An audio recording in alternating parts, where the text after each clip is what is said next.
The Inner Meaning of Snow White and the Seven Dwarfs.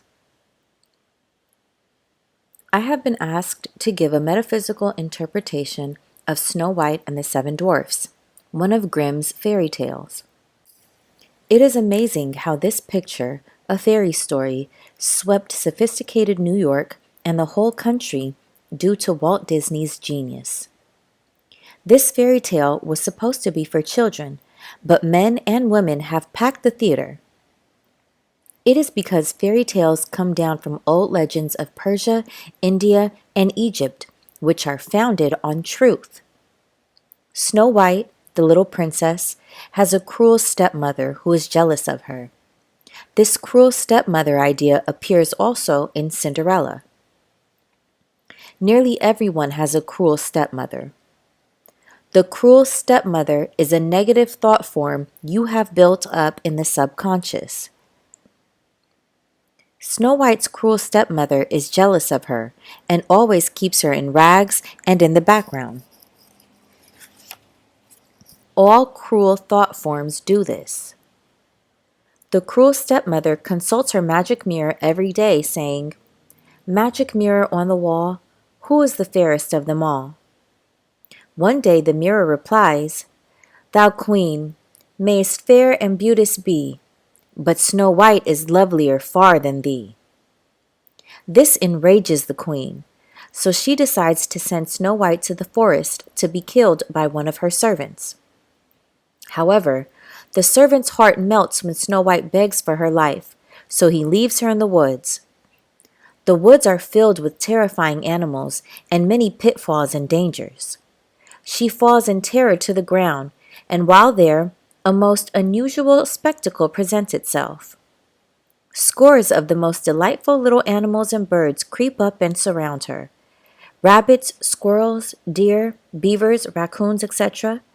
She opens her eyes and greets them with pleasure. They are so friendly and attractive. She tells her story, and they lead her to a little house which she makes her home. Now, these friendly birds and animals symbolize our intuitive leads or hunches, which are always ready to get you out of the woods. The little house proves to be the home of the Seven Dwarfs. Everything is in disorder, so Snow White and her animal friends begin to clean the house. The squirrels dust with their tails. The birds hang things up, using the little deer's horns for a hat rack.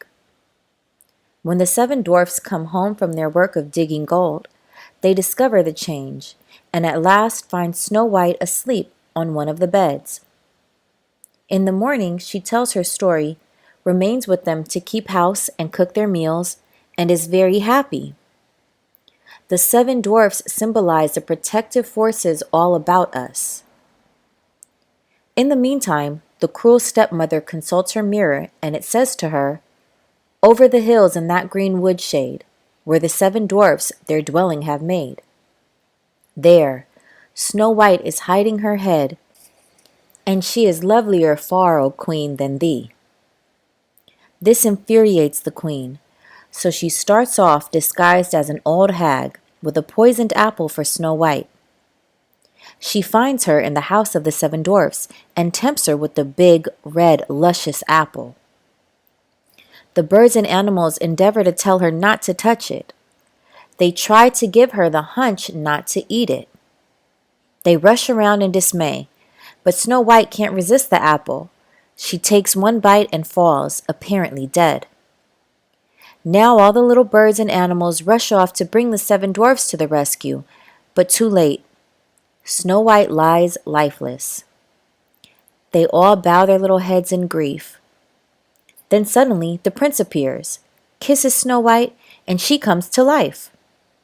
They are married and live happily ever after.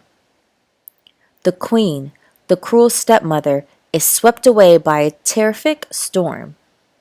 The old thought form is dissolved and dissipated forever. The prince symbolizes the divine plan of your life. When it wakes you up, you live happily ever after. This is the fairy story which has enthralled New York and the whole country. Find out what form of tyranny your cruel stepmother is taking in your subconscious. It is some negative conviction which works out in all your affairs. We hear people saying, "My good always comes to me too late. I've lost so many opportunities." We must reverse the thought and say repeatedly, "I am wide awake to my good. I never miss a trick." We must drown out the dreary suggestions of the cruel stepmother. Eternal vigilance is the price of freedom from these negative thought forms. Nothing can hinder, nothing can delay the manifestation of the divine plan of my life. The light of lights streams on my pathway, revealing the open road of fulfillment.